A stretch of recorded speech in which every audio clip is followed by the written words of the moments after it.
আসসালামু আলাইকুম। Live blogs by Shifu channel থেকে আমি শিফু বলছি, চট্টগ্রাম থেকে বলছি।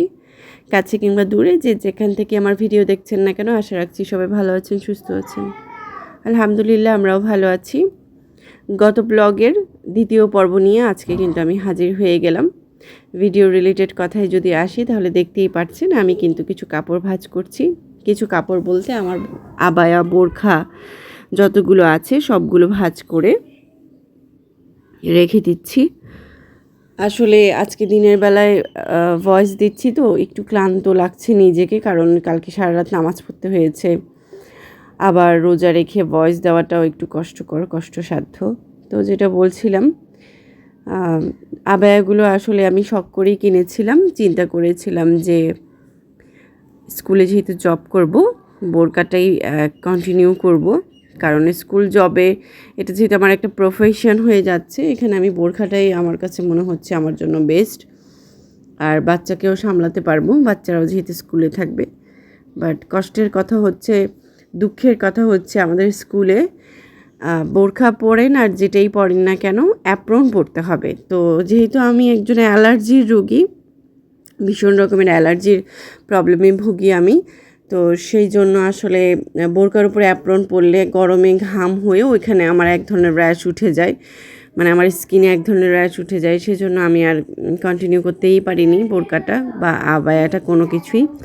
এখন দেখা যায় যত সুতি কটনের পাতলা কাপড় আছে বা সিনথেটিকের যত পাতলা কাপড় আছে, চায়না সিল্ক যেটা, ওই ধরনের পাতলা কাপড়ের উপরেই অ্যাপ্রনটা আমাকে ক্যারি করতে হয়।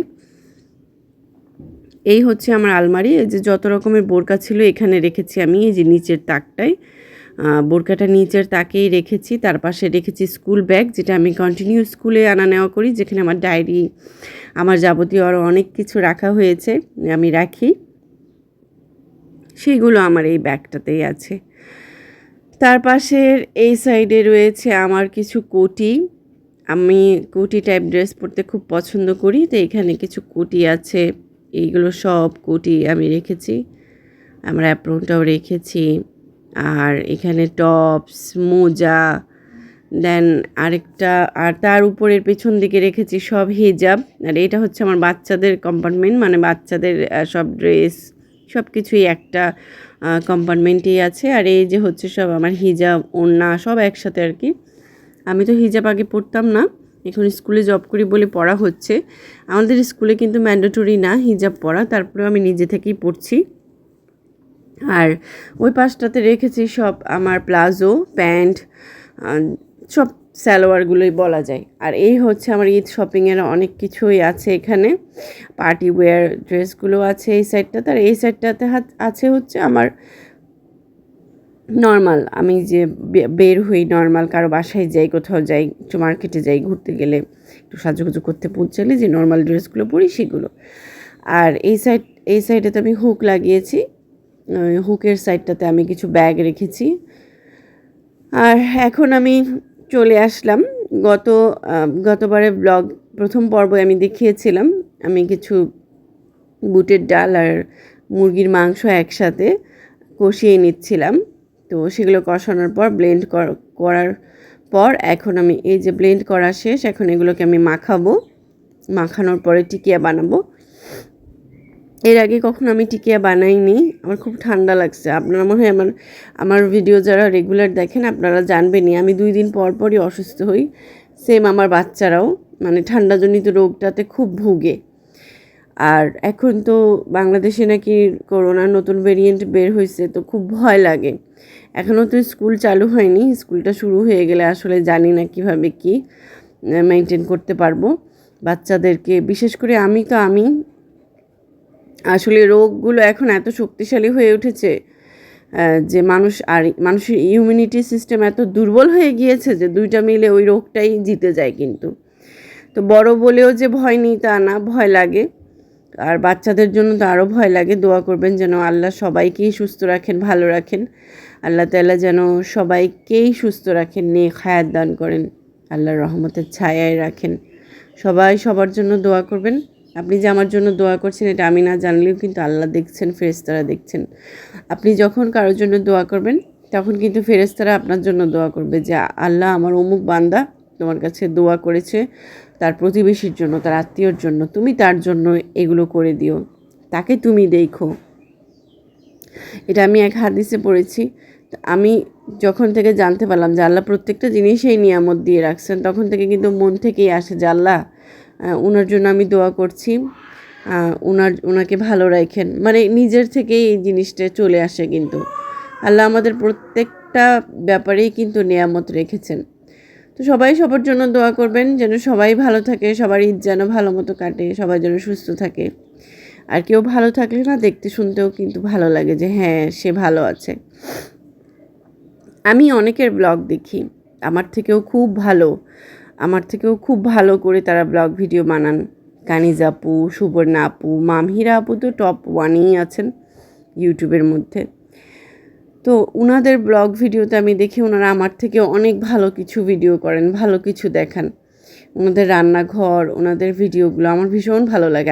আমার কিন্তু ভিডিও, আমি যে আজকে আপনাদের সাথে কথা বলছি, অনেকেই তাদেরকে খুঁজবেন, চলে যাবেন দেখতে, আপনারা দেখেন তাদের ভিডিও কিন্তু আমার ভিডিও কোয়ালিটি থেকে অনেক ভালো। তা আমার যেটা সামর্থ্য আমি সেটুকু ট্রাই করি।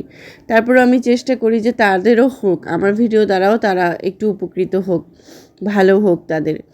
এখন তো সময়ই পাই না, এখন তো টোটালি সময় পাই না যে কারো ভিডিও দেখব। তবে এই যে কয়েকদিন আমি আমার স্কুল অফ ছিল, ডিউটি অফ ছিল, মোটামুটি চেষ্টা করেছি সবার ভিডিও দেখার।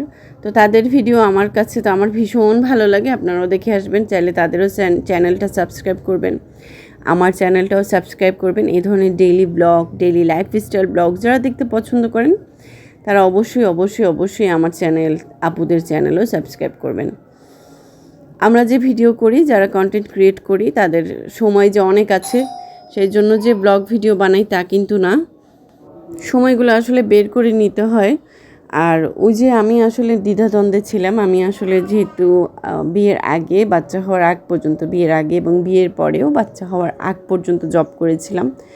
তা আমি চিন্তা করেছিলাম যে না, আমার নিজের আসলে কিছু করা উচিত, আমি নিজে কি করব, আমার কিছু একটা করা উচিত। সেই চিন্তা থেকেই কিন্তু আমি আসলে কন্টেন্ট ক্রিয়েট তৈরি করি। আর এটার পিছনে সম্পূর্ণ গুতাইছে আমার হাজব্যান্ড, মানে সে আমাকে প্রচুর ইনফ্লুয়েন্স করছে, এটা করো, এটা করো, এই কিছু একটা করো, তুমি বাসায় থেকে এটা করো, সেটা করো। আমার একটা ফেসবুক পেজও ছিল, বিজনেস পেজ, তো সেটা আমি কন্টিনিউ করতে পারিনি, বাচ্চারা যেহেতু পরপর বাচ্চা, ছোট বাচ্চা, সেজন্য আমি কন্টিনিউ করতে পারিনি। তো পরবর্তীতে চিন্তা করলাম ঠিক আছে, অনেক আপুকেই তো দেখি ব্লগ ভিডিও করতে, আমিও একটা ব্লগ ভিডিও করা শুরু করে দিই। তো আমি শুরু করেছিলাম, করাটাও স্টার্ট করেছিলাম। পরবর্তীতে ওই যে ধারাবাহিকতা থেকেই কিন্তু আজকে এই পর্যায়ে আছি। জানি না এটা আমাকে কত দূর নিয়ে যাবে। তো আমি যখন দেখলাম যে না, এটা খুব লেন্দি প্রসেস, আসলে এত তাড়াতাড়ি সাকসেস হওয়া যায় না, অনেক ধৈর্যের ব্যাপার। তো তারপরে তো বাচ্চাদের স্কুলে আমি পরীক্ষা দিলাম, ট্রাই করলাম। হঠাৎ করে বাচ্চাদের স্কুলের ব্যাপারে খোঁজখবর নিতে গিয়ে জানতে পারলাম টিচার নিচ্ছে, সিভি নিচ্ছে। তো নিজের সিভিটাও দিয়ে দিলাম। আর আল্লাহ তাআলা আমার জন্য আসলে অন্যরকম কিছুই পরিকল্পনা করে রাখছেন বিধায় আমার কিন্তু আসলে আজকে এই যে আমি টিচার প্রফেশনে আসলাম। এর আগে আমার এই টিচিং প্রফেশনের কোনো এক্সপিরিয়েন্স ছিল না। আর আমি আসলে কখনো ভাবিও নি যে আমি টিচার প্রফেশনে যাবো, কারণ একজন টিচারের অনেক ধৈর্য লাগে, অনেক ধৈর্য, আর আমার তো ধৈর্যই কম। তো ভিডিও রিলেটেড কথায় আসি, যেটা বলছিলাম, দেখতেই পারলেন আমার ফ্যানটা আমি কালার করছিলাম। আসলে এই ফ্যানটা খুবই পুরনো একটা ফ্যান, প্রায় 5 বছর হয়ে গেছে। তো এটার কালারও উঠে গেছে, জং ধরে গেছে, তো দেখতে খারাপ লাগছিল। তো আমি একটা ওই সেম কালারের রঙের ডিব্বা এনে জাস্ট একটু কালার করে দিয়েছিলাম। তো কালারটা আমি ঠিকমতো বসাতে পারিনি, কারণ মাথাটা উঁচু করে এটা কালার করতে খুব কষ্ট হচ্ছিল। এটা যদি নিচে রাখা হতো তাহলে কালারটা খুব সুন্দর ফুটতো, বা আমি কালারটা ঠিকমতো করতে পারতাম। তো গতকালকে একটু বের হয়েছিলাম হচ্ছে বাসার কাছেই, বদ্দারহাটে। ওইখান থেকে আমি আসলে, বদ্দারহাট এখন আমার বাসার কাছে না, বাসা থেকে বহুত দূরে।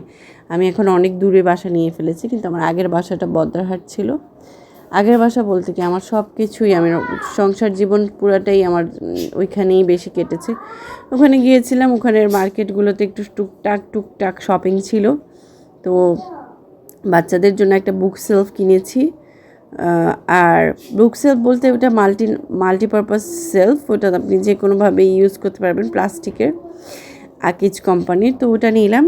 1100 টাকা দিয়ে। আর এই যে টুকটাক আমি একটা আমার কন্টেইনার দরকার ছিল ওষুধ রাখার, এই ওষুধ রাখার এই কন্টেইনার বক্সটা আমি নিয়েছি।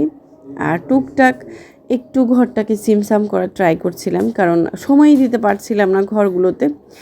তো সবাই ভালো থাকবেন। এই ধরনের ডেইলি ব্লগ যারা পছন্দ করেন চাইলে আমার চ্যানেলটিকে সাবস্ক্রাইব করবেন, নোটিফিকেশনের বেল বাটনটা অবশ্যই ক্লিক করবেন যেন আমি ভিডিও ছাড়া মাত্রই আপনাদের কাছে নোটিফিকেশন আকারে চলে যায়। আর সবাই ভালো থাকবেন। নতুন ভিডিও দেখার আমন্ত্রণ জানিয়ে আজকে আমি এখানেই শেষ করছি। আল্লাহ হাফিজ, আসসালামু আলাইকুম।